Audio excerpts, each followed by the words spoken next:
Dan kita akan melanjutkan untuk pembicara yang terakhir adalah Bapak Apoteker G.E. Rekta Geson SSI, Direktur PT Agro Mitra Alimentari. Ya, jadi ya Pak Rekta, saya perkenalkan ya pendidikan Universitas Surabaya sebagai profesi apoteker dengan jabatan dalam perusahaan PT Agro Mitra Alimentare, Seita Sukses Makmur, dan PT Sumbawa Sukses Lestari Aquaculture.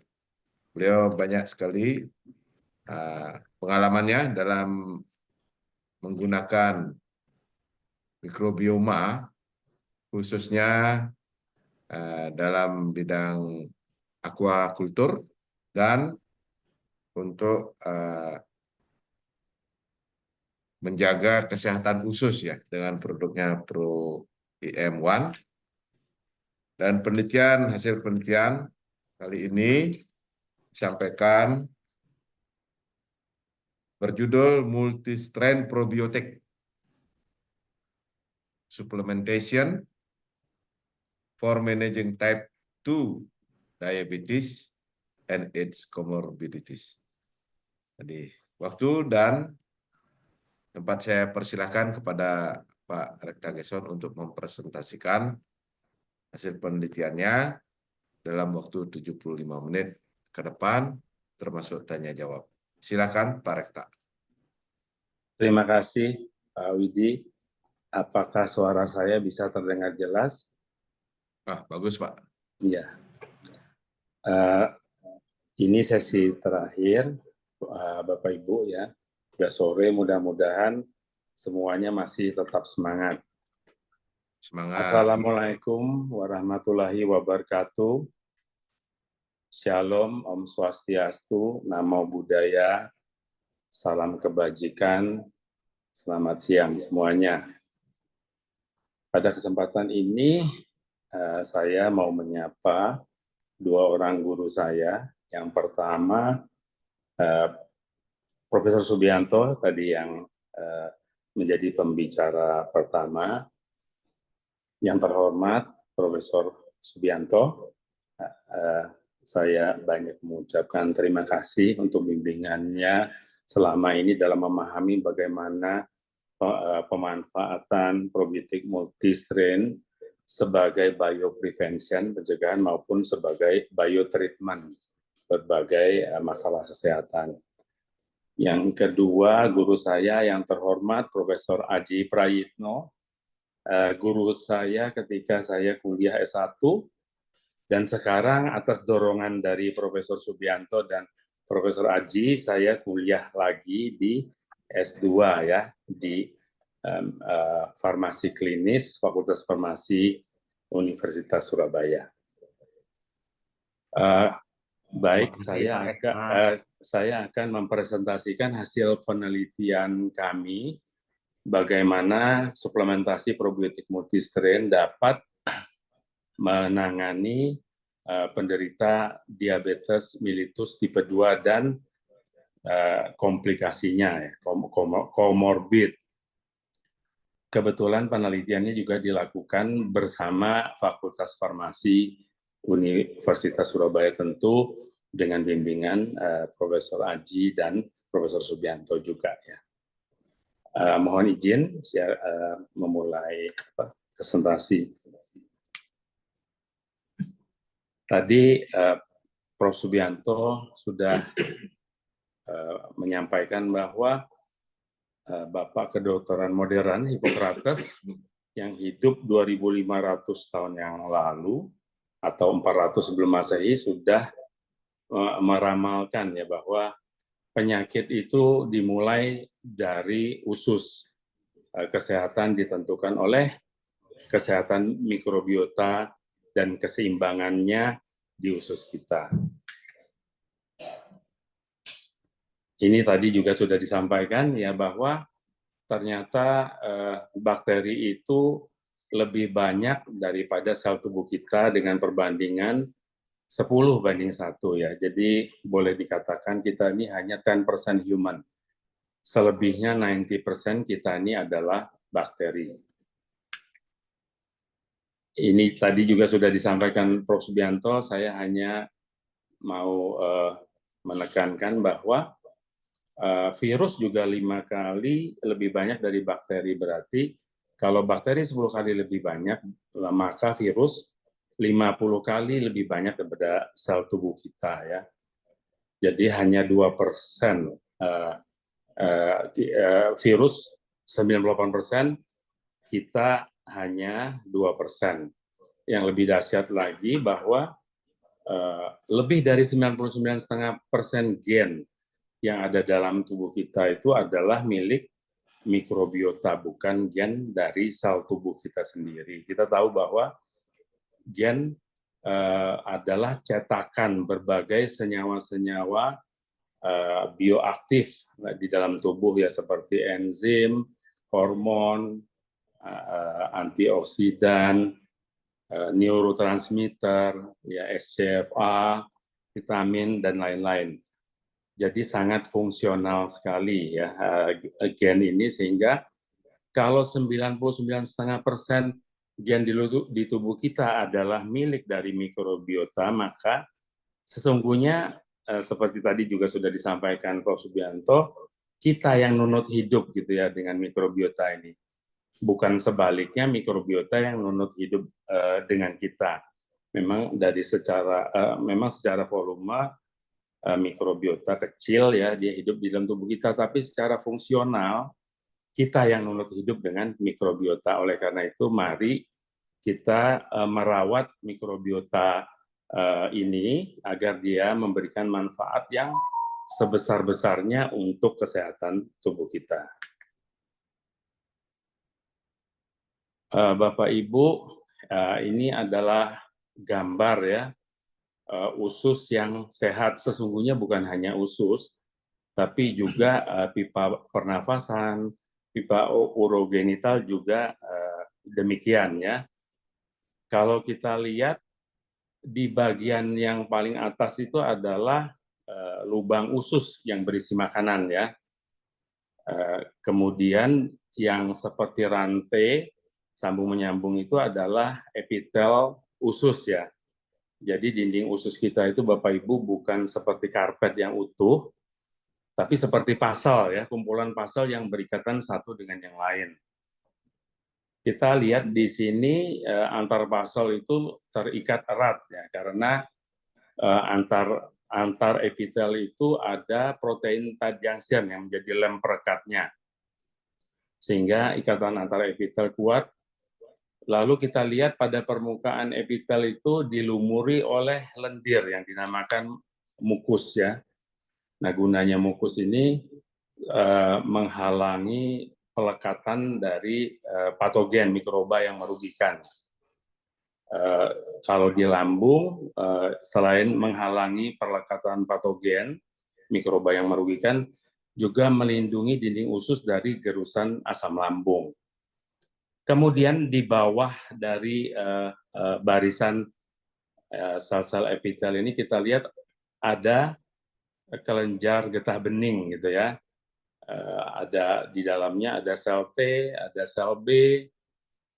Kemudian sel T bisa berdiferensiasi menjadi T helper 1, T helper 2, T helper 17 dan T regulator. Nah, inilah barrier pelindung terluar tubuh kita ya. Barrier pelindung tubuh terluar tubuh kita ini akan kuat sehingga bisa mencegah masuknya musuh-musuh yang nggak kelihatan dari luar ya. Jika di dalam usus atau di dalam pipa-pipa tubuh lainnya, pipa pernafasan, pipa genital, didominasi atau dikuasai oleh probiotik, Bapak Ibu. Rupanya probiotik dapat mengkode sel-sel epitel ini agar dapat memproduksi lem perekat antar sel epitel ya, protein tight junction, dan juga mengkode salah satu dari sel epitel ini yang namanya sel goblet untuk memproduksi lendir ya, yang menjadi yang melumuri sel-sel epitel ini. Jadi lalu probiotik juga menjadi guru bagi sel imun yang 85% tadi disampaikan Prof. Subianto diproduksi oleh kelenjar getah bening usus ya. Apabila usus didominasi oleh probiotik, maka diferensiasi sel T yang diproduksi oleh kelenjar getah bening usus ini secara seimbang akan menjadi T helper 1, T helper 2, T helper 17, dan T regulator. Nah, apabila CD4 atau sel T naif ini berdiferensiasi seimbang ke TH1, TH2, TH17, Treg, maka responnya atau sitokinnya juga akan seimbang ya, sitokin proinflamasi dan sitokin antiinflamasi. Kita melihat di sini juga ada sel B. Sel B juga 85%-nya diproduksi oleh kelenjar getah bening usus seperti sel T juga ya. Jadi sel T dan sel B yang beredar di seluruh tubuh, 85%-nya diproduksi oleh kelenjar getah bening usus ya. Apabila CD4 yang tadi dari TH1, TH2, TH17 dan Treg seimbang, maka sel B juga akan teraktivasi dapat memproduksi imunoglobulin A. Kita lihat di sini Bapak Ibu, imunoglobulin A itu strukturnya seperti 2 huruf Y ya. Dia merupakan poliklonal antibodi yang dapat disekresikan ke lapisan lendir yang melumuri epitel tadi. Nah, kelebihannya poliklonal imunoglobulin A ini dibandingkan yang sistemik ya, imunoglobulin A maupun imunoglobulin G setelah vaksinasi ya, muncul imunoglobulin G atau pada penyintas penyakit infeksi, dia bisa menetralisir berbagai varian virus, berbagai varian patogen. Bahkan bisa menetralisir semua jenis virus, bakteri, dan jamur. Kalau kita bandingkan dengan imunoglobulin G sistemik atau imunoglobulin A yang sistemik, hanya bekerja pada satu strain gitu, atau dikatakan strain spesifik. Jadi apabila usus kita ada mukus yang melumuri ikatan antar sel epitel, kemudian antar sel epitel juga terdapat lem yang dinamakan protein tight junction sehingga merekatkan antar epitel. Kemudian di situ juga ada produk dari probiotik bakteriosin untuk melawan, untuk membunuh bakteri jahat. Biosurfaktan tadi sudah disampaikan oleh Gary, bisa merusak gitu ya, menghancurkan virus. Kemudian pada second line, di lapisan di bawah epitel itu terdapat CD4 yang seimbang, sel B yang aktif ya. Maka sesungguhnya kita sudah membangun barrier perlindungan terluar tubuh yang terkuat ya. Tadi sudah disampaikan juga bahwa port of entry, masuknya musuh yang nggak kelihatan itu selalu kalau tidak dari saluran pencernaan, saluran pernafasan, atau pipa urogenital, begitu ya. Kemudian menjadi didominasi atau dilekati oleh patogen ya. Tadi saya sudah sampaikan bagaimana keadaan usus ya, keadaan usus yang didominasi atau dilekati oleh patogen. Kita lihat di bagian kiri itu Bapak Ibu ya, ikatan antar epitel ikatannya erat gitu ya, karena ada protein tight junction. Kemudian di permukaan epitel dilumuri oleh lendir atau mukus. Sedangkan pada bagian kanan kita lihat di sini, ketika terjadi pergeseran dominasi menjadi dominasi bakteri jahat gitu ya, maka protein tight junction tadi menjadi hilang gitu ya, sehingga ikatan antar sel epitel menjadi renggang, terjadilah kebocoran atau yang dinamakan leaky gut. Nampak pula pada gambar bagian kanan ini lendirnya juga menipis atau hilang gitu ya, sehingga lewat usus yang bocor inilah ya musuh yang nggak kelihatan yang bisa berupa bakteri, jamur atau virus masuk ke dalam usus, kemudian mencapai pembuluh darah lalu dibagikan ke seluruh tubuh. Tapi sebelum patogen baik itu bakteri, jamur atau virus bisa menembus celah-celah antar sel epitel ini atau leaky gut, toksinnya Bapak Ibu yang lebih dulu masuk ya. Jadi kalau pencuri itu dia lebih dulu melemparkan tali, pisau, linggis begitu ya. Nah, ketika toksin ini masuk ke dalam pembuluh darah di dinding usus, maka dia akan beredar ke seluruh tubuh, lalu menginduksi terjadinya keradangan low grade ya, keradangan derajat rendah yang apabila berlangsung jangka panjang akan menjadi chronic inflammation begitu. Kembali ke yang slide tadi.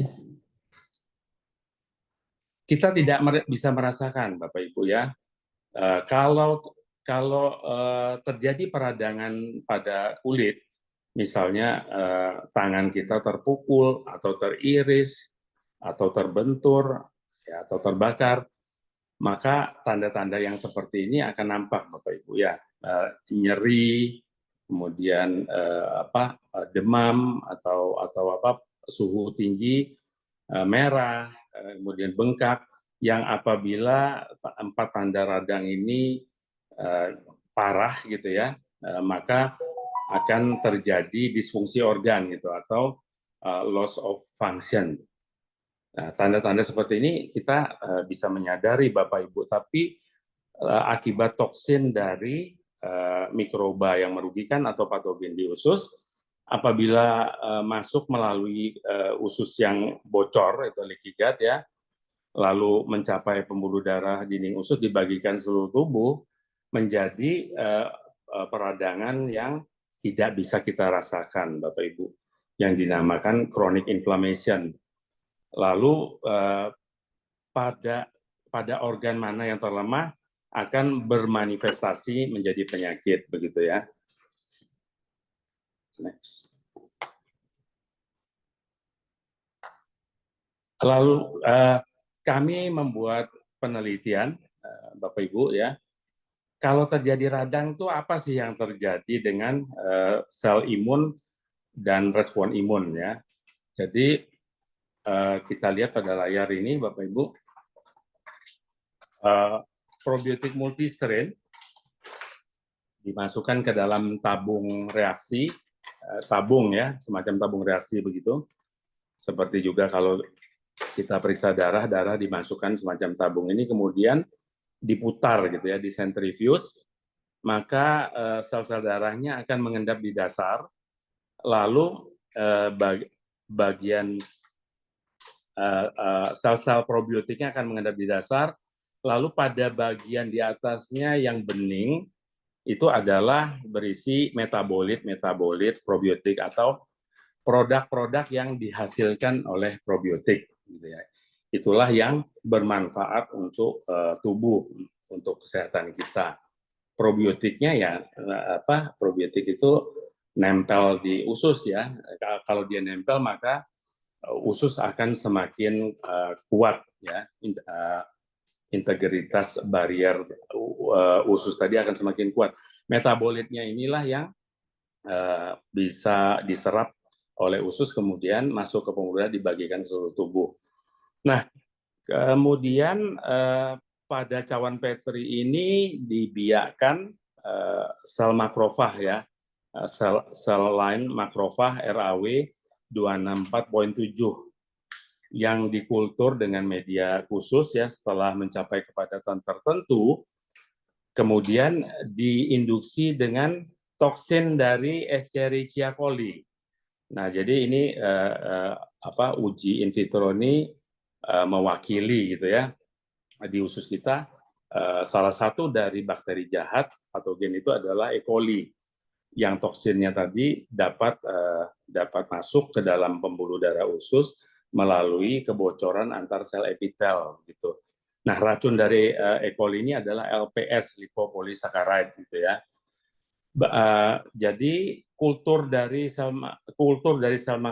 lain makrofag diinduksi dengan LPS ini, maka akan terjadi peradangan gitu ya.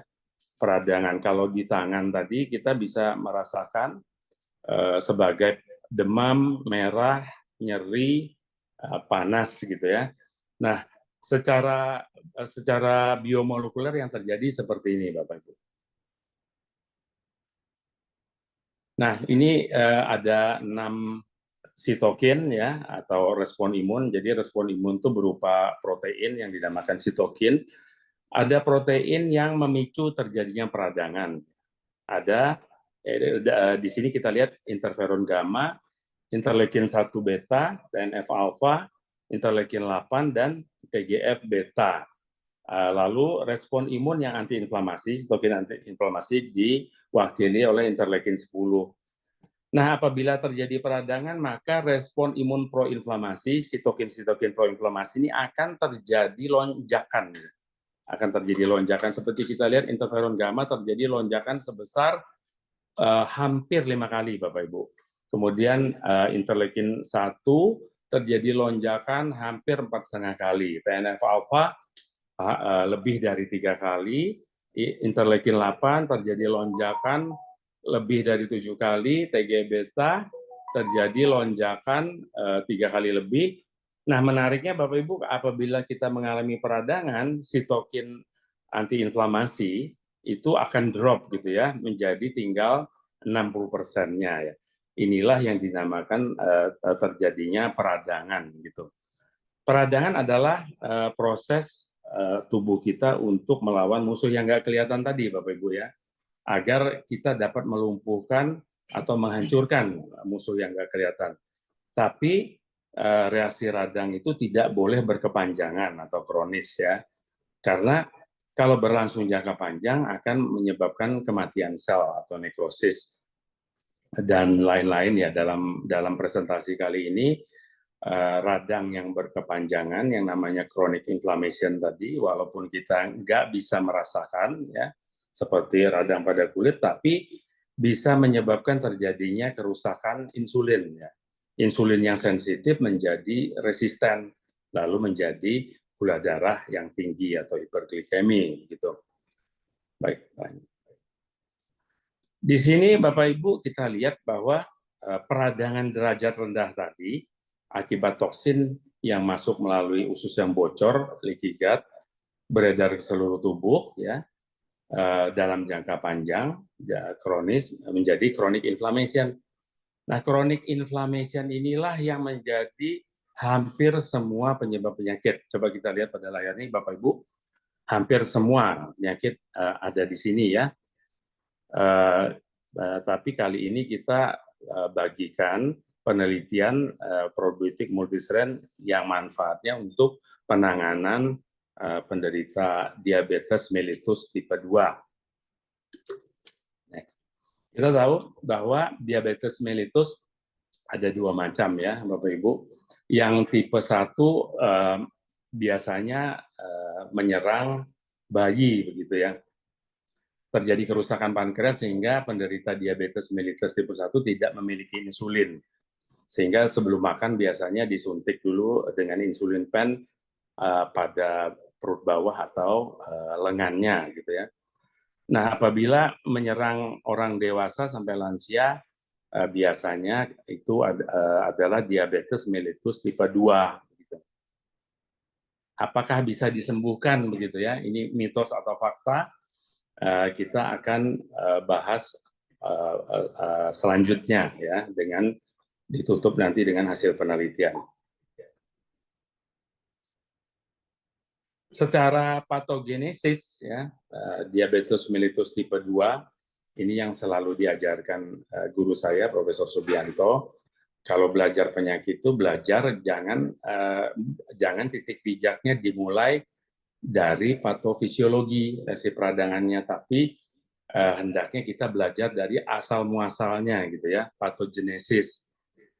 Sehingga kalau kita tahu akarnya, bukan kita hanya bisa meredakan peradangan atau meredakan gejala simptomatik, tapi kita dapat menyelesaikan ke akarnya sehingga gejala pun akan hilang, ya, bahkan akan terjadi perbaikan fungsi organ karena sel-sel yang sehat, sel somatik maupun stem cell akan distimulasi untuk beregenerasi menggantikan sel-sel yang rusak pada organ. Jadi dengan demikian fungsi organ pun akan bisa diperbaiki.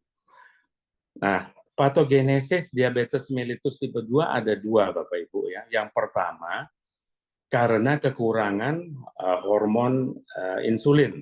Kita tahu bahwa hormon insulin diproduksinya di pankreas oleh sel beta, gitu ya. Kenapa sel beta pankreas kurang memproduksi insulin sehingga gula darah yang tinggi gagal gitu untuk dimasukkan ke dalam sel, lalu sel kekurangan gula tapi gula darahnya tinggi, begitu ya.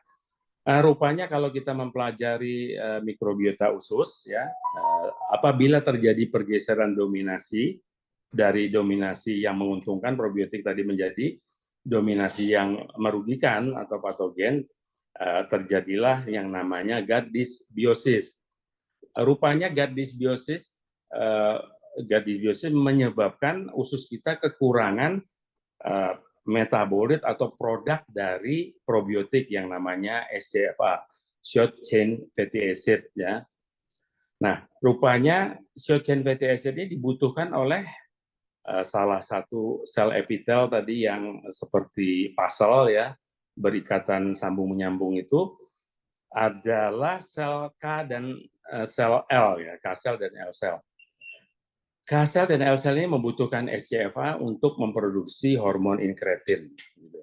Nah, sehingga kalau usus kita didominasi oleh patogen, maka SCFA ini ketersediaannya akan kurang.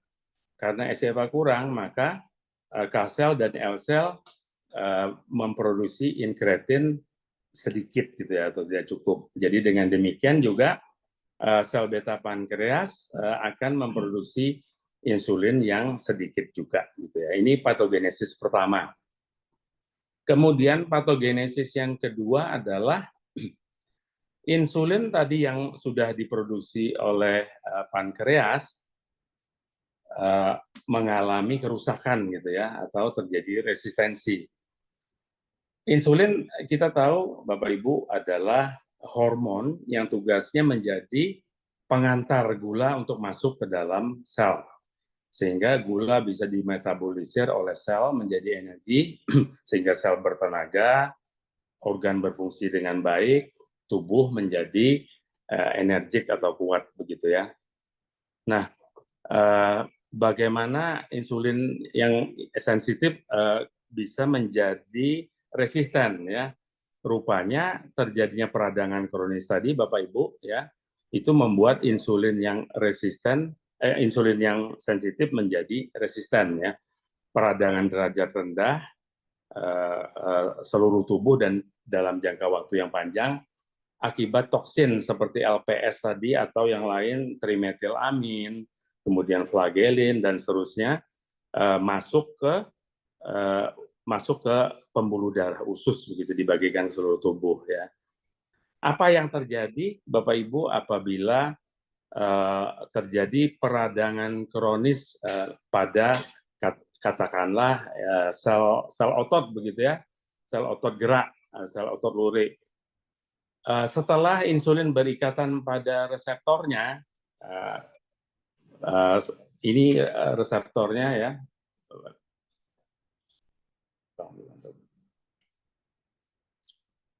Ini Bapak Ibu, ya, reseptor dari insulin. Setelah insulin berikatan dengan reseptornya, seharusnya akan di follow up dengan signaling ke inti sel, ya. Inti sel diperintahkan untuk mentranskripsi messenger RNA protein GLUT4. Kemudian akan dilanjutkan dengan translasi RNA menjadi protein GLUT4.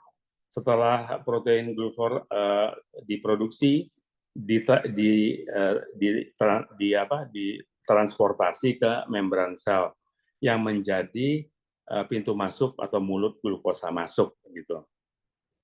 Nah, apabila terjadi peradangan kronis, maka signaling post reseptor event setelah insulin berikatan dengan reseptornya, setelah insulin berikatan dengan reseptornya, insulin yang biru-biru ini ya, terputus ini Bapak Ibu ya, signalnya terputus.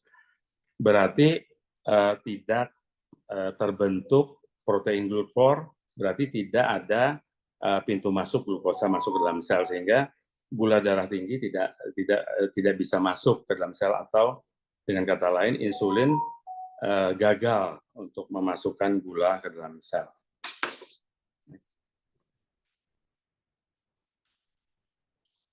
Lalu bagaimana setelah mengetahui patogenesis, dua patogenesis diabetes mellitus tipe 2, bagaimana terapinya ya? Jadi yang pertama tadi, karena gut dysbiosis, ketersediaan SCFA menjadi kurang. Nah, Bapak Ibu dengan suplementasi probiotik multistrain, dominasi dari yang patogen tadi, yang jahat, akan segera digeser menjadi dominasi yang menguntungkan atau probiotik ya. Nah, setelah terjadi dominasi jenis yang menguntungkan atau probiotik, maka SCFA akan diproduksi dengan jumlah yang cukup begitu ya. Nah, setelah SCFA cukup, maka K-sel dan L-sel dapat memproduksi hormon inkretin dalam jumlah yang cukup juga, GIP dan GLP-1 ya. Kecukupan inkretin membuat sel beta pankreas memproduksi insulin yang cukup pula ya.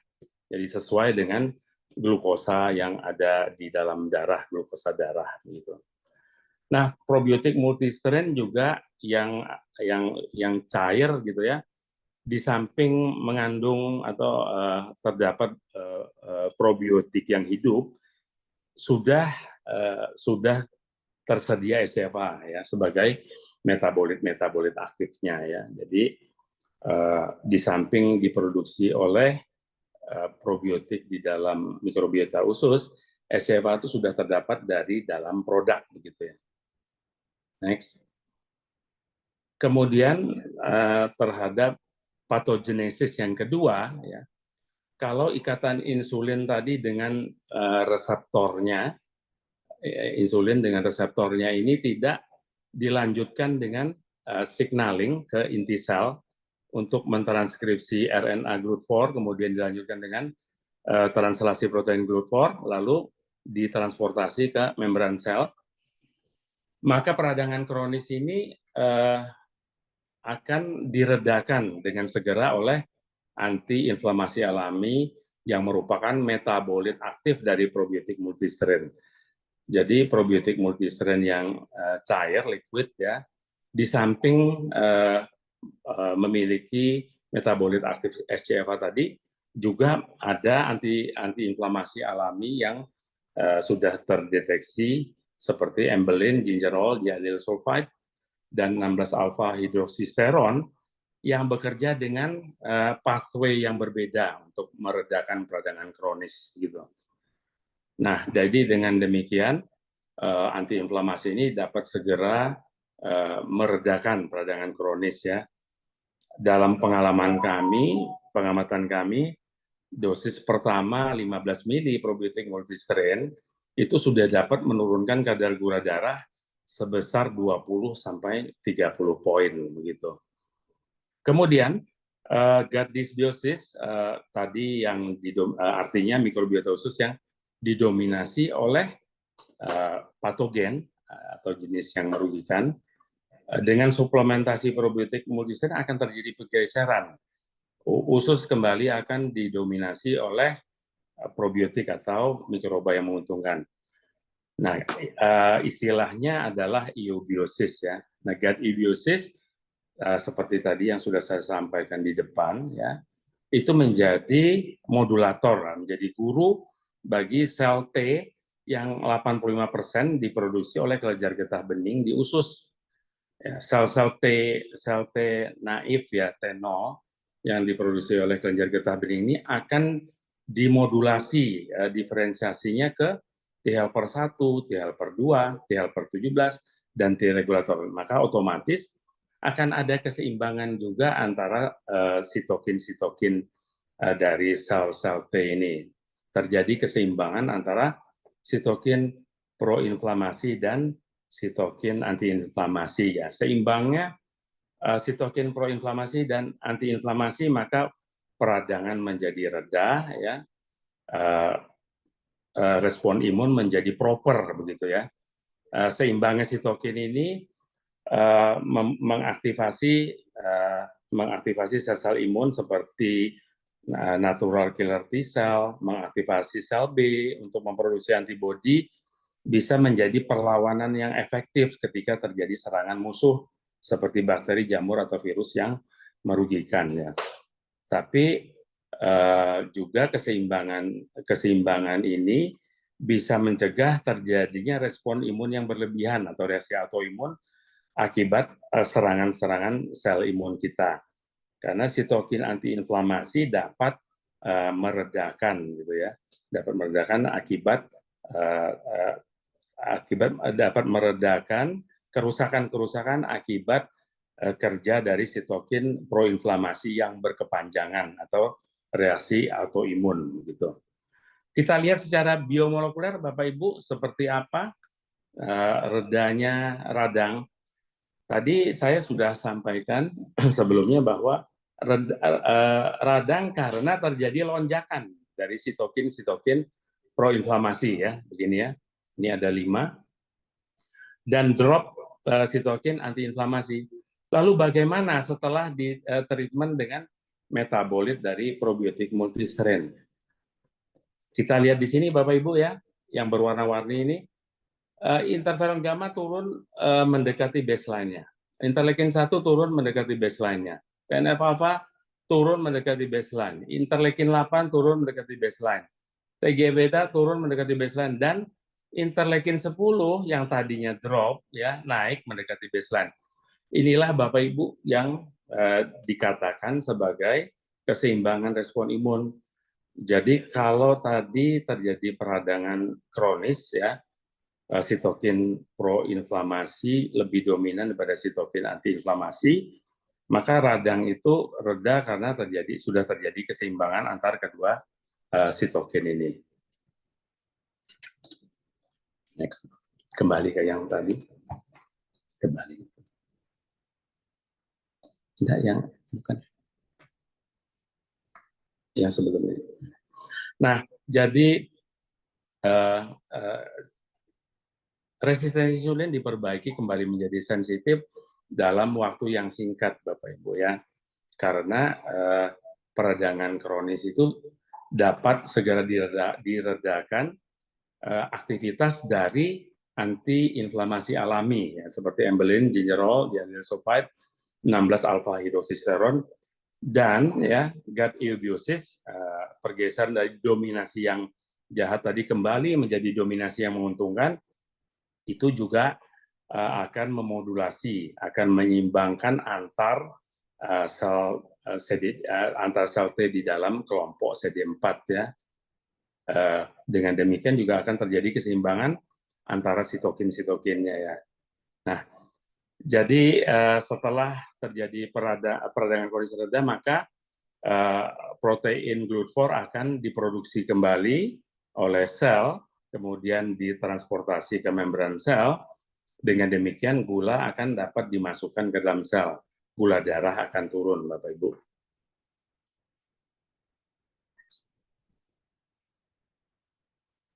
Ini hasil uji klinik ya, manfaat probiotik multistrain untuk pemulihan diabetes mellitus tipe 2 bahkan dengan komplikasi. Bapak Ibu, kita tahu, kita bersyukur ya bahwa sudah di kemajuan farmasi sudah banyak menemukan obat-obat anti diabetes yang bekerja dengan cepat menurunkan kadar gula darah.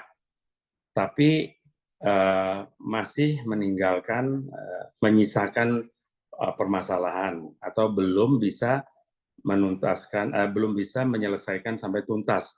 Karena pada kenyataannya Bapak Ibu, orang yang penderita diabetes mellitus tipe 2 yang hanya mendapat oral antidiabetes, ya, bahkan dengan insulin sekalipun, cepat atau lambat akan mendapat komorbid atau komplikasi. Sementara ini mungkin dipahami munculnya komplikasi seperti hipertensi atau dislipidemia, kadar lemak yang tinggi sebagai penyakit baru. Tapi sesungguhnya kalau kita belajar gut microbiota, kita paham karena diabetes mellitus tipe 2 tadi core pathogenesisnya adalah gut dysbiosis, karena root gut dysbiosis tidak diperbaiki, maka akan memunculkan penyakit-penyakit lain, ya. Kita tadi sudah melihat pada salah satu slide bahwa chronic inflammation itu bisa menjadi penyebab hampir semua penyakit, ya. Jadi tidak tertanganinya, tidak teratasinya gut dysbiosis pada penderita diabetes mellitus tipe 2 yang walaupun dengan kadar gula yang terkontrol, mendapat oral antidiabetes insulin sekalipun, masih berisiko untuk munculnya komplikasi seperti diabetes mellitus tipe 2, hipertensi, dan kemudian bisa memburuk lagi menjadi ulkus kaki diabetik atau gangren, ya. Hiperglikemi dengan dislipidemia atau hipertensi dengan hiperglikemi itu dapat memburuk menjadi aterosklerosis, Bapak Ibu. Buntunya pembuluh darah baik pada pembuluh darah besar maupun pembuluh darah kecil. Apabila terjadi aterosklerosis atau buntu pada pembuluh darah besar, bisa memunculkan komplikasi penyakit jantung koroner atau serangan stroke.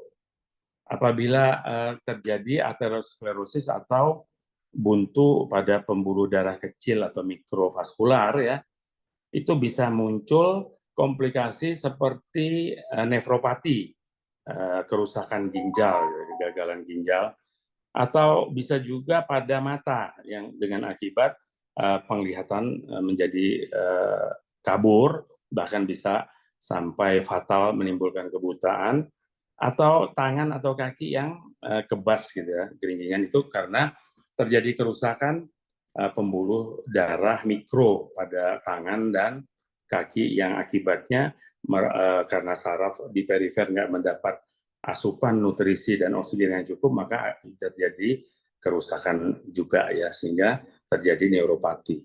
Baik.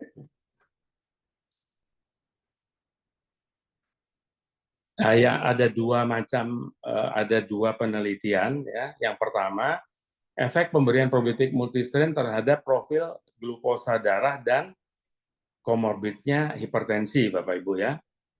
Metode penelitiannya adalah kuasi pre-post eksperimental, ya, dengan jumlah 19 subjek pada kelompok intervensi dan 19 subjek pada kelompok kontrol. Pengukuran profil glukosa darah dan tekanan darah dilakukan di laboratorium berstandar nasional Glycohemoglobin Standardization and GSP di Prodia, ya. Subjek pada kelompok intervensi akan diberikan probiotik multistrain dengan dosis 15 mili 3 kali sehari selama 8 minggu atau 2 bulan. Hasilnya sebagai berikut, Bapak Ibu. Kita lihat di sini, ya, yang kiri adalah kelompok yang dua-duanya mendapat obat standar terapi diabetes, ya, mendapat oral antidiabetes.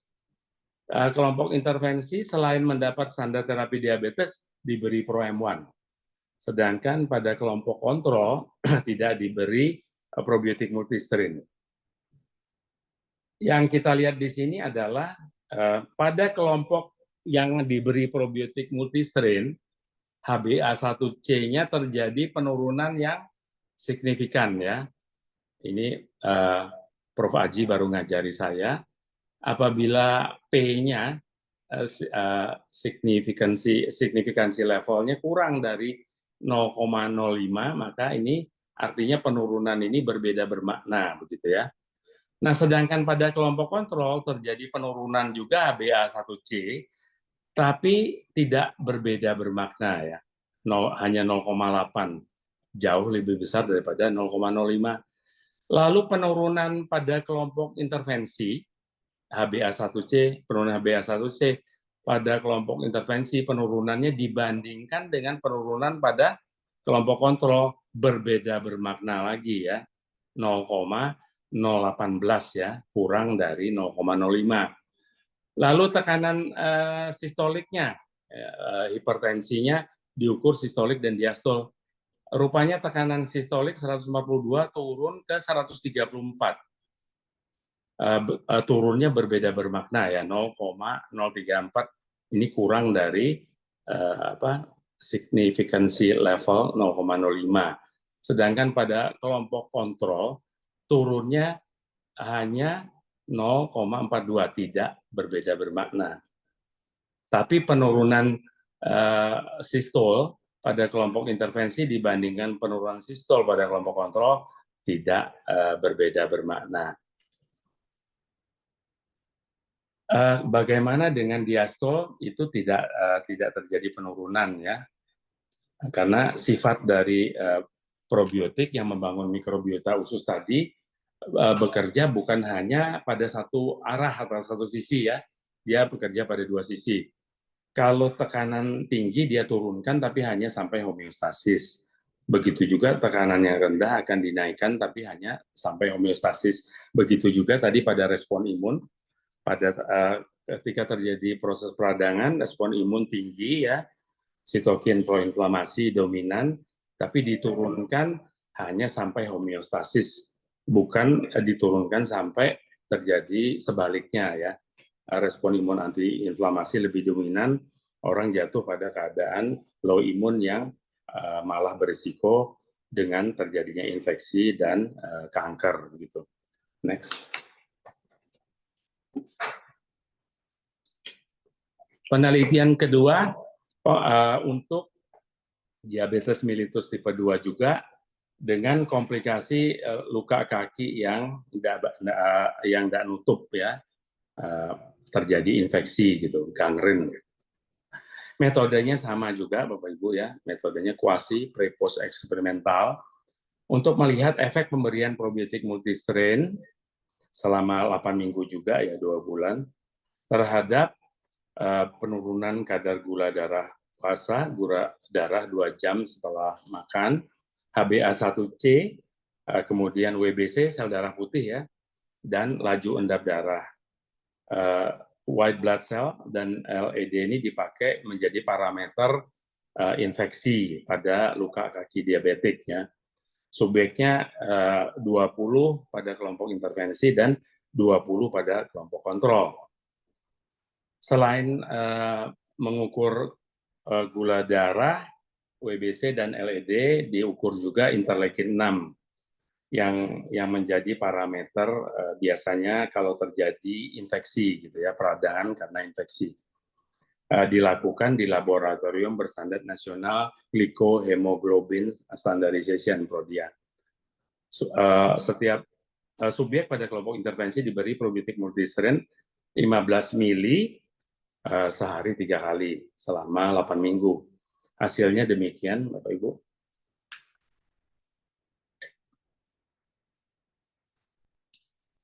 Pada kelompok intervensi yang diberi probiotik multistrain ya, terjadi penurunan HbA1c yang signifikan ya, lihat 0,01, lebih kecil dari signifikansi levelnya 0,05. Sedangkan penurunan pada kelompok kontrol yang hanya mendapat standar terapi oral antidiabetes turun 0,138 tapi tidak signifikan. Lalu penurunan pada kelompok intervensi dibandingkan dengan penurunan pada kelompok kontrol berbeda bermakna lagi ya, 0,06, lebih kecil dari 0,05. Lalu WBC-nya pada kelompok intervensi juga turun signifikan ya, 0,048, lebih kecil dari 0,05. Tapi pada kelompok kontrol malah terjadi kenaikan ya, jumlah sel darah putihnya meningkat begitu. Lalu penurunan pada kelompok intervensi dibandingkan dengan kenaikan pada kelompok kontrol berbeda bermakna ya, 0,09 lebih kecil dari 0,05. LED pada kelompok intervensi juga turun signifikan ya, laju endap darahnya. Sedangkan pada kelompok kontrol turunnya tidak signifikan. Turunnya LED pada kelompok intervensi dibandingkan dengan turunnya LED pada kelompok kontrol tidak berbeda bermakna ya. Nah, interleukin 6 yang sitokin proinflamasi yang biasa dijadikan parameter terjadinya peradangan akibat infeksi pada kelompok intervensi turun signifikan ya, 0,019 ini. Sedangkan pada kelompok kontrol terjadi kenaikan sebesar 0,502. Penurunan interleukin 6 pada kelompok intervensi dibandingkan kenaikan pada kelompok kontrol berbeda bermakna ya, 0,024 lebih kecil dari 0,05. Nah, jadi Bapak Ibu ya, penelitian ini membuktikan bahwa probiotik dengan metabolitnya bisa memulihkan hiperglikemi pada penderita diabetes mellitus tipe 2 yang ditandai dengan turunnya HbA1c secara signifikan di dalam kelompok intervensi maupun penurunannya dibandingkan dengan penurunan pada kelompok kontrol. Pada komorbid hipertensi juga terjadi penurunan signifikan pada kelompok intervensi tadi. Lalu pada komplikasi gangren atau ulkus kaki diabetik, selain terjadi penurunan HbA1c signifikan pada kelompok intervensi maupun penurunan kelompok intervensi dibandingkan kelompok kontrol juga berbeda signifikan, terjadi juga penurunan sel darah putih white blood cell yang signifikan, baik pada kelompok intervensi maupun penurunannya dibandingkan dengan kelompok kontrol ya. Demikian juga interleukin 6. Jadi kenapa komorbid atau komplikasi juga ikutan sembuh ya?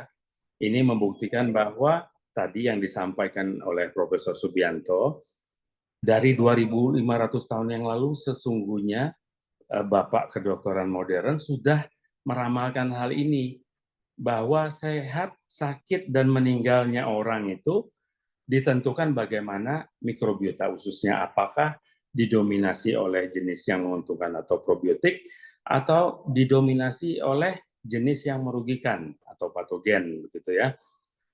Nah, karena akarnya sama, apabila direstorasi, dan disbiosis ini kembali menjadi didominasi oleh jenis yang menguntungkan atau gut eubiosis, maka target terapi ini akan didapat, begitu ya. Bahkan komplikasinya juga akan berangsur-angsur pulih, begitu. Terima kasih Bapak Ibu atas perhatiannya. Semoga jadi berkat manfaat untuk kita semua.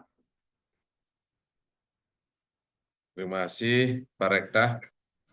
Ini teori-teori keilmuannya itu pakai nomor-nomor itu mungkin pakai angka-angka dan nomor itu kalau tidak dalam bidangnya bisa berpikir 3 kali lipat. Jadi dapat saya ya informasikan dengan lebih sederhana, artinya pemberian daripada suplemen multistrain probiotik dapat memperbaiki mikroorganisme di dalam usus.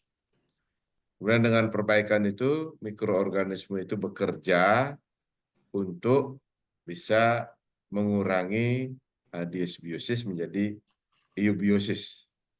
Nah, cara kerjanya itu sudah diinformasikan tadi, bagaimana peradangan itu bisa berkurang, kemudian sehingga normal lah terjadi reaksi-reaksi kimia dan biokimia yang ada di dalam usus khususnya, sehingga tubuh kita itu bisa menjadi sehat. Mungkin ada pertanyaan? Ada? Oke. Jadi saya informasikan yang di sini ada tadi dikatakan ada sitokin proinflamasi dan sitokin antiinflamasi. Itu bagaimana itu? Siapa yang membuat antiinflamasi, siapa yang membuat proinflamasi? Begitu. Mungkin bisa dijelaskan sekali lagi, Pak Rekta. Baik, terima kasih Pak Widi, pertanyaan yang bagus ya.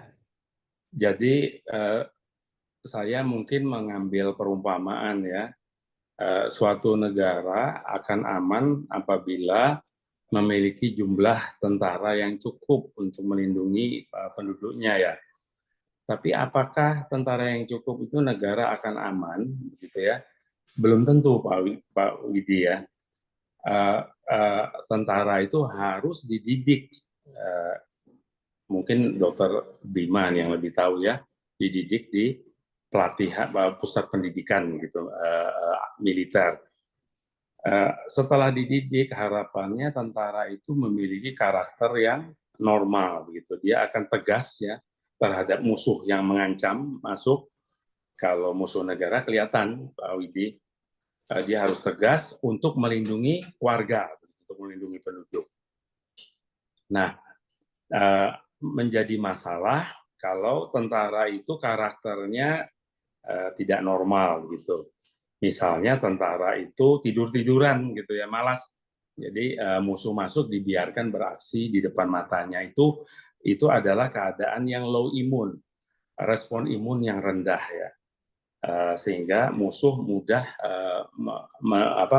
menguasai suatu negara. Musuh mudah menginvasi suatu negara. Nah, low imun sama dengan tentara sama dengan sel imun, begitu ya. Sel imun itu apabila memiliki respon imun yang rendah, seperti tentara tadi yang malas-malasan, banyak tidur, gitu. Nah ini low imun, maka musuh yang tidak kelihatan masuk ke dalam tubuh, apa itu bakteri, jamur, virus, alergen, antigen, ya,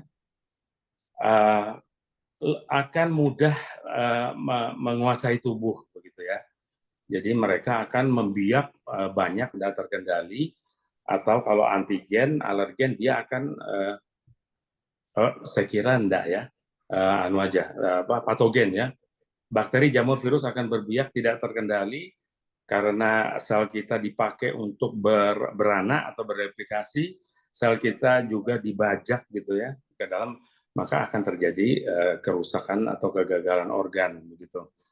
Nah, sebaliknya apabila tentaranya galak gitu ya, kesenggol sudah nembak di warganya, harusnya nembak musuh tapi nembak warga, itu juga negara tidak aman. Nah, kalau kita kembali ke tubuh tadi, sel imun seperti tentara, sel imun yang galak, sel imun yang respon imunnya tinggi berlebihan, itu juga akan mengakibatkan terjadinya masalah dalam tubuh, apa itu alergi, masalah-masalah autoimun, ya long COVID juga di situ ya Pak Widi, long COVID kebanyakan karena autoimun. Tentara setelah nembak musuh, apinya nggak dipadamkan gitu ya, sehingga apinya membakar rumah sendiri.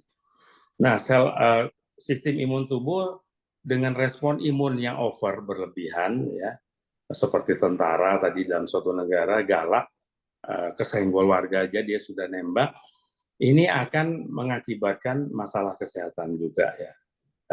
Masalah yang diakibatkan adalah alergi, autoimun, kemudian penyakit kronis juga sesungguhnya ada di sini, Pak Widi. Lalu pertanyaannya tadi, sitokin itu apa? Ya sitokin itu seperti pistol dari seorang tentara tadi. Atau kalau sel imun, respon imun itu, karakter imun itu adalah sitokin proinflamasi. Jadi protein yang akan menginduksi gitu ya. Protein yang akan memicu terjadinya reaksi radang dalam tubuh ya. Sedangkan sitokin antiinflamasi itu seperti pemadam yang dipakai tentara setelah menghajar musuh begitu ya. Api dari rudal atau tembakan itu harus segera dipadamkan. Kalau tidak dipadamkan akan membakar kota gitu ya, merusak kota sendiri. Nah, jadi ya, sitokin itu adalah protein yang diproduksi oleh sel imun kita. Sistem imun yang terkuat adalah ketika sel imun itu bisa memproduksi secara seimbang antara kedua sitokin ini. Nah, apabila seimbang maka respon imun kita itu akan proper gitu ya. Jadi kalau ada musuh yang masuk, yang sebelah kiri yang akan ditembakkan gitu ya, sampai musuh musnah atau hancur. Nah, setelah musuh musnah hancur, maka sitokin yang antiinflamasi yang sebelah kanan yang memadamkan. Jangan terus radang ya. Kalau radang terus-menerus tadi akhirnya juga akan merusak sel. Sel rusak maka akan terjadi penurunan fungsi organ. Bahkan kita tadi dalam pandemi sering mendengar badai sitokin ya. Itu adalah sel imun kita memproduksi dengan sangat berlebihan sitokin proinflamasi ini sehingga bisa terjadi langsung kegagalan organ. Begitu Pak Widi, apakah sudah terjawab? Bagus. Ya, bagus sekali penjelasannya. Ini ada dua pertanyaan. Yang pertama dari Andri dari Jambi ya. Dijelaskan tolong untuk DMT1 ya. Diabetes mellitus tipe 1 dan DMT2 apa bedanya? Ada juga kencing manis kering dan kencing manis basah, itu bagaimana perbedaannya? Ya itu dulu. Silakan Pak. Tadi mungkin Pak siapa? Pak Andre ya? Pak Andre dari Jambi. Mungkin terlambat bergabung ya. Tadi saya ada singgung penelitian kita diabetes mellitus tipe 2, DMT2. Kalau DMT1 itu menyerang biasanya bayi ya. Itu merupakan reaksi autoimun.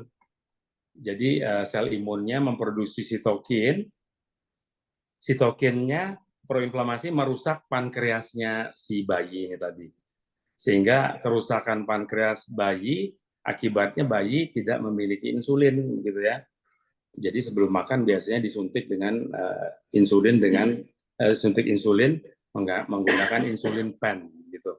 Baik di bawah perut maupun di lengannya gitu ya. Nah, kalau DMT2 itu menyerang orang dewasa sampai lansia. Pankreasnya masih sehat, Pak Andre ya, bisa memproduksi insulin, tapi insulinnya kurang gitu ya, atau insulinnya itu menjadi resisten, tidak sensitif.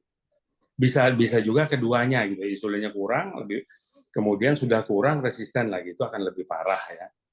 Pasti hiperglikeminya akan lebih tinggi. Nah, itu bedanya DMT1 dan DMT2. Tapi tadi sudah disampaikan Profesor Subianto, baik autoimun pada DMT1 maupun DMT2 karena kurang insulin atau resisten insulin, semuanya karena gut dysbiosis begitu Pak Widi.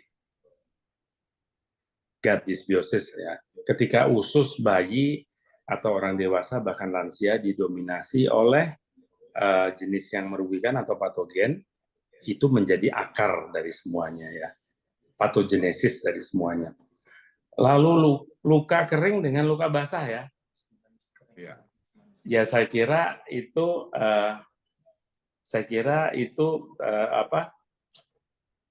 ketika luka itu tidak bisa nutup ya, lalu terjadi infeksi, maka lukanya kan akan bengkak, merah ya, bernanah gitu. Mungkin itu yang dikatakan luka basah begitu ya. Kalau luka kering mungkin diabetesnya nggak terlalu parah begitu ya. Kenapa luka itu susah sembuh, sulit untuk nutup pada penderita diabetes mellitus tipe 2? Karena apabila hiperglikemi, gula darah tinggi tadi disertai dengan hipertensi ya, atau hiperglikemi disertai dengan lemak yang tinggi, dislipidemia, itu akan menjadi komplikasi aterosklerosis, buntunya pembuluh darah.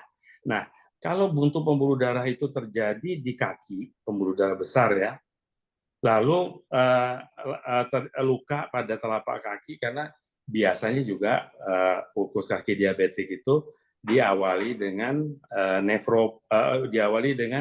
neuropati. Jadi kaki kebas itu kan susah kita merasakan kita ini nginjak di tempat yang aman atau berbahaya. Ketika terinjak beling atau kerikil yang tajam, luka, lalu kerusakan pembuluh darah besar di kaki tadi membuat daerah luka itu tidak mendapat asupan nutrisi dan sel darah putih, begitu ya. Jadi ketika terpapar patogen, maka akan terjadi infeksi begitu. Jadi nutrisi kurang, tidak cukup sel untuk beregenerasi, oksigen juga ya, kalau udah rusak, justru patogen yang memapar luka itu akan berkembang menjadi infeksi, sehingga lukanya tidak bisa nutup, bahkan membusuk gitu ya, karena infeksinya semakin dalam, semakin luas, semakin naik ke atas. Lalu apabila ulkus kaki diabetik itu sampai pada grade 5 skala Wegner ya, itu solusinya hanya satu, Pak Widi, diamputasi. Tapi alhamdulillah puji Tuhan kita sudah punya case report untuk pasien yang demikian ya, ulkus kaki diabetik grade 5 skala Wegner bisa tertolong begitu ya, nggak jadi diamputasi. Mungkin sudah terjawab? Ya, terima kasih. Jadi ada dua pertanyaan saya gabung dari ini orang yang tidak dari Oppo ya.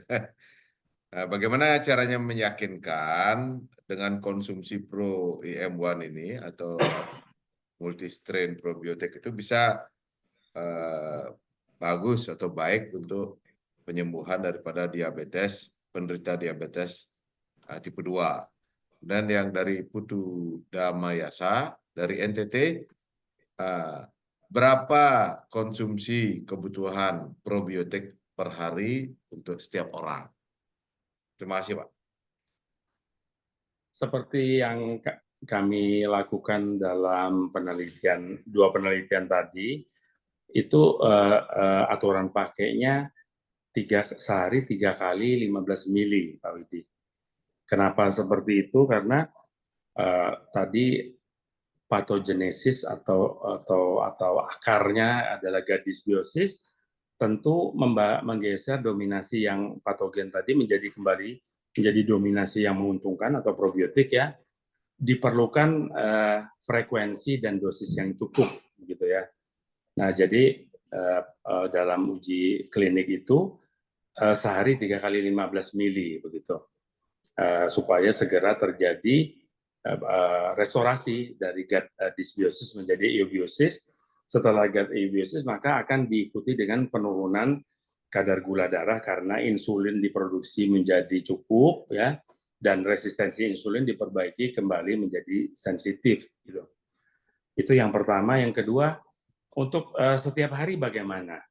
Sesungguhnya kita tidak perlu suplemen probiotik apabila kita melakukan seperti tadi disampaikan Prof. Subianto, 4 healthy lifestyle gitu ya.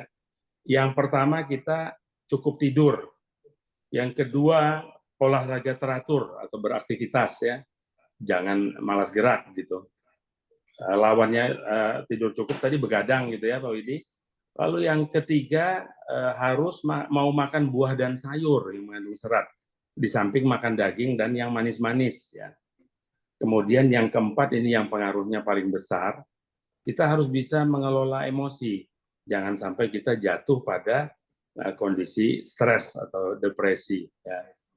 Nah, tapi sebagai urban people gitu ya, orang yang sibuk tinggal di perkotaan, apakah kita bisa menjalankan 4 gaya hidup ini tadi secara seimbang setiap hari? Karena kita sibuk, kadang tidur kurang ya, harus lembur. Karena sibuk, kita nggak sempat olahraga. Karena sibuk, makan asal ada aja, yang penting perutnya ganjal gitu. Karena banyak pekerjaan harus diselesaikan, ketika terlambat atau tidak sesuai target, kita jatuh stres gitu ya. Nah, jadi memang nggak perlu begitu ya suplementasi probiotik nutrisen. Tapi kalau kita tidak mungkin melakukan gaya hidup sehat itu setiap hari, koreksinya itu adalah suplementasi probiotik multistrain. Karena gaya hidup buruk tadi semua ujungnya adalah gut dysbiosis ya. Patogen itu akan berkembang, menggeser yang baik. Nah, sebaliknya gaya hidup yang baik akan memacu pertumbuhan jenis yang menguntungkan atau probiotik. Jadi begitu. Saya saran seumuran Pak Widi dan saya sehari 2 kali Pak Widi. Pagi 15, malam 15. Tapi kalau seumurannya Gary masih remaja gitu ya, sehari sekali pagi cukup. 15 mili. Gitu. Ya. Terima kasih, Pak Rekta. Satu pertanyaan lagi nih, mungkin yang terakhir dari Bapak Bima Pramundita ya. Ini saya bacakan aja langsung. Penelitian in vivo dengan pemberian probiotik selama 8 minggu pada kelompok intervensi dan kelompok kontrol, apakah pola asupan makan para relawan itu dikontrol selama mereka kembali ke rumah atau dikarantina di tempat tertentu selama penelitian? Kemudian yang kedua adalah probiotik di pasaran, ada yang berbentuk cair dan bubuk. Ini apa perbedaannya? Terima kasih pertanyaannya, Dr. Bima.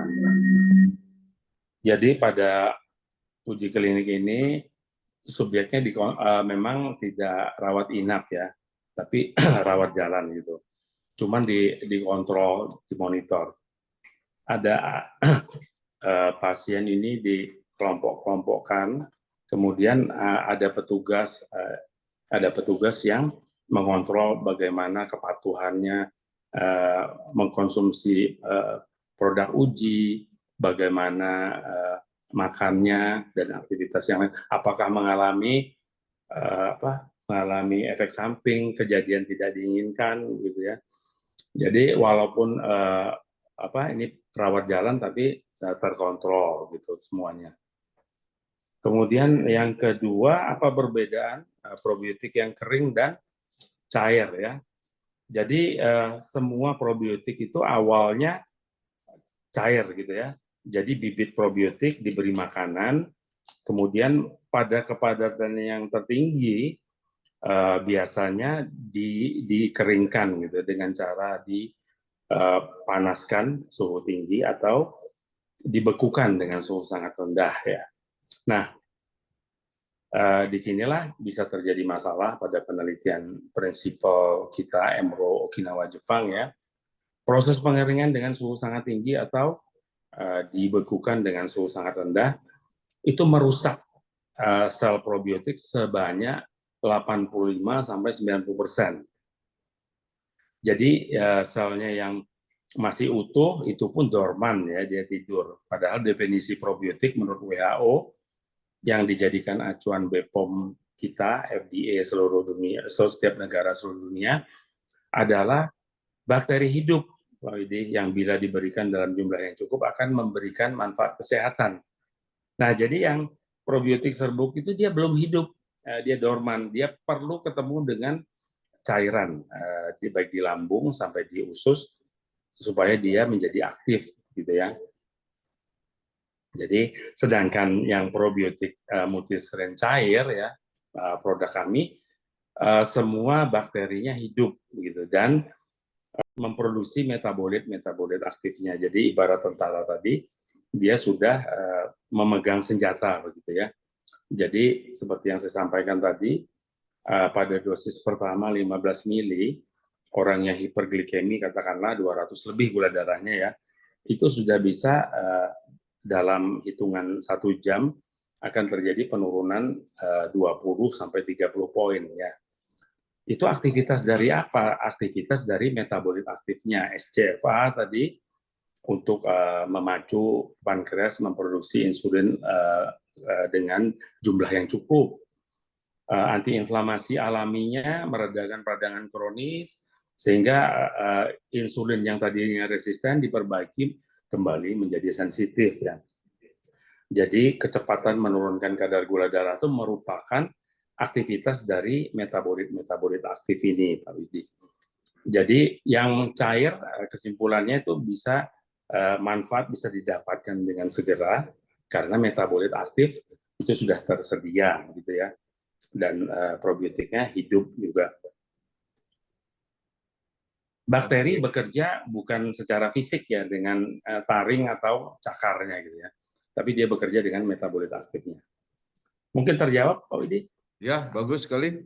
Ini pertanyaan terakhir ya Pak. Ini banyak ya terakhir ya dari Bapak Ar-Rahman. Khususnya untuk diabetes basah, ini yang probiotik multistrain. Yang jenis apa yang bisa dikonsumsi dan berapa kali setiap hari dan kapan stopnya? Ya, silakan. Untuk diabetes mellitus tipe 2 ya, sehari sesuai dengan uji kliniknya tadi diberikan sehari 3 kali 15 mili. Tadi sudah disampaikan basah dengan kering itu menurut pemahaman saya ya, kalau terjadi kerusakan pembuluh darah di kaki itu parah ya, luka tadi nggak bisa nutup karena sel-sel yang sehatnya, stem selnya tidak bisa regeneratif gitu.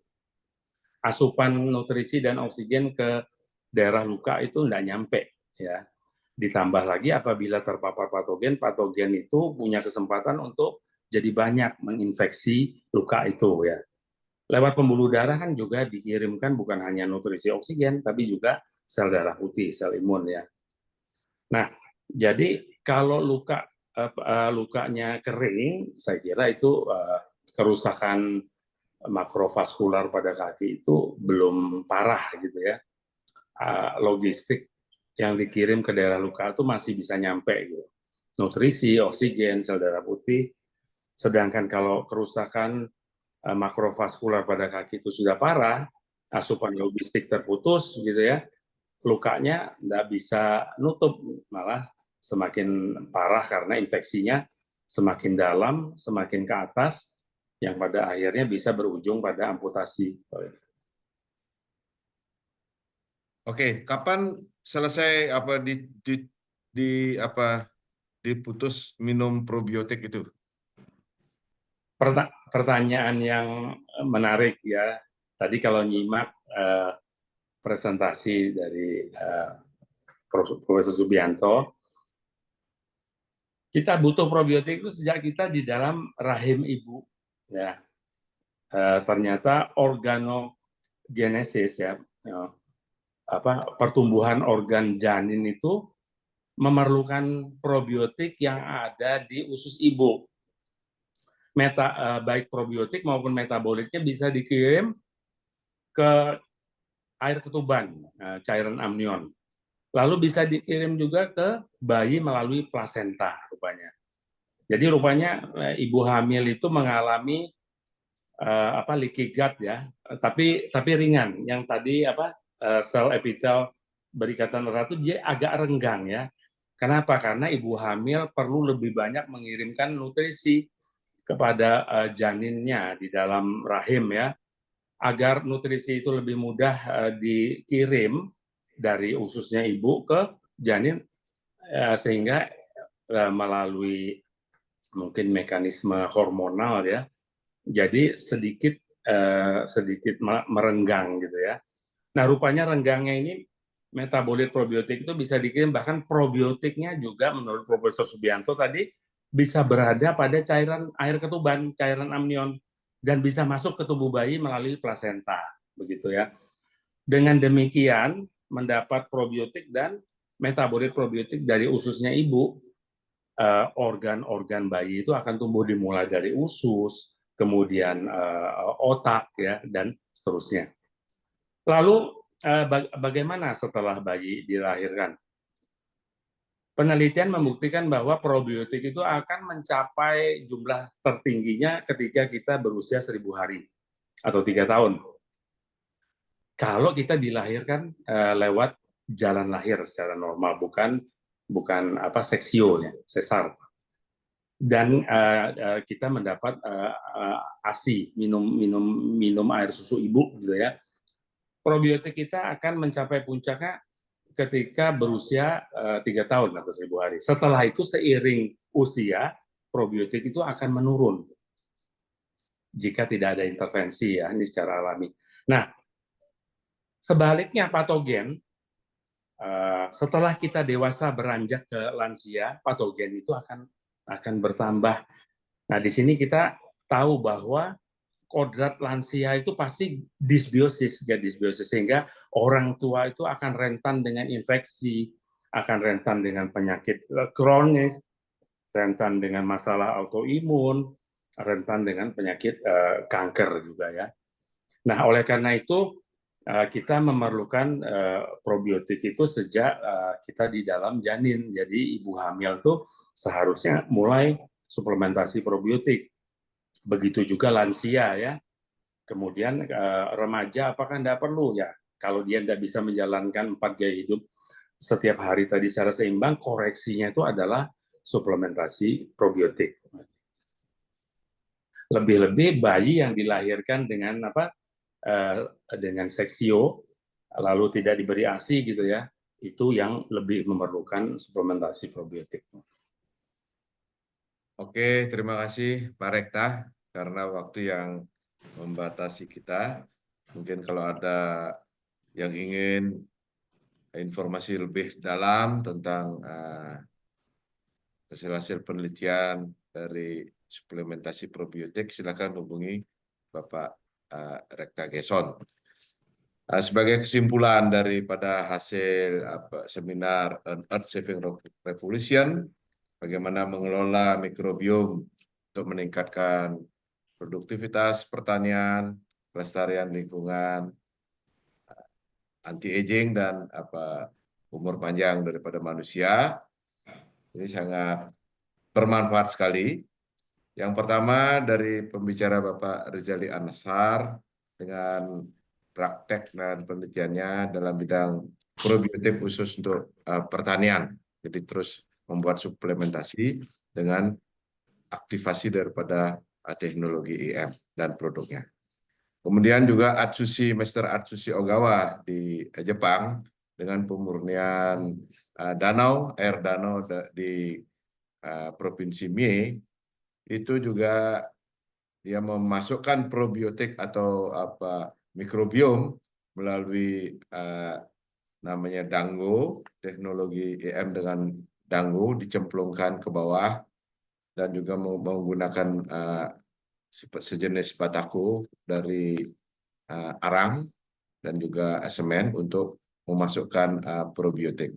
Demikian juga dari penelitian dari Bapak Insinyur Zainal Mutakin, dia melihat ada ketidaksinkronan kesalahan ya pemberian pakan overfeeding ya, terlalu banyak makan karena perbedaan kesalahan informasi berat daripada benur itu sehingga jauh terjadi perbedaan pemberian makan yang lebih banyak sehingga dia air itu tercemar, sehingga ini mungkin kesalahan ini bisa dikurangi atau dikoreksi sehingga penyakit daripada virus udang itu bisa berkurang. Kemudian dari Pak Profesor Subianto, jadi memang kuncinya adalah tetap menjaga ya kesehatan daripada usus dengan memberikan probiotik. Jadi kesehatan usus dari awal, dari kita janin sampai kita tua, dari awal janin sampai umur 1000 hari ada maksimum jumlah populasi daripada mikrobioma itu, kemudian terjadi penurunan, sebaliknya kesehatan kita menurun. Nah, di sini ada terjadi dysbiosis. Nah, dari Pak Gary Gerson, nah ini ada penelitiannya tentang penggunaan sebagai biosurfaktan, jadi multi mikrobioma strain itu untuk biosurfaktan merusak dinding-dinding virus, khusus pada penelitian pada saat COVID-19. Kemudian Pak Rekta Gerson, dengan menggunakan multistrain probiotik suplementasi untuk mengelola daripada diabetes tipe 2 dan komorbiditasnya.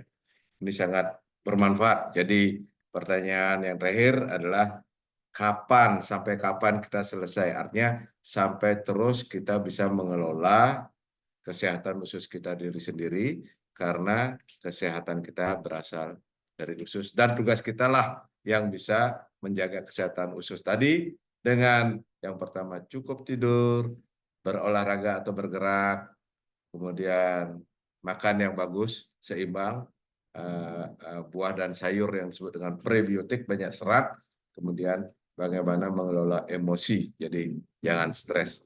Dan yang terakhir adalah tetap menjaga keseimbangan probiotik kita dengan mengkonsumsi suplementasi multistrain probiotik. Sekian dan terima kasih. Ya, mudah-mudahan bermanfaat hasil pertemuan ini, dan sampai jumpa tahun depan dalam acara World Microbiome Day pada tahun 2025. Jika ada sumur di ladang, boleh kita menumpang mandi. Jika ada umur panjang, boleh kita berjumpa lagi. Sekian, Assalamualaikum warahmatullahi wabarakatuh. Om Santi Santi Santi Om. Sampai Terima jumpa. kasih. Selamat sore, terima kasih semuanya Bapak-Bapak. Terima Ya, kasih, selamat sore. Mantap, luar biasa. ya terima Sukses. kasih.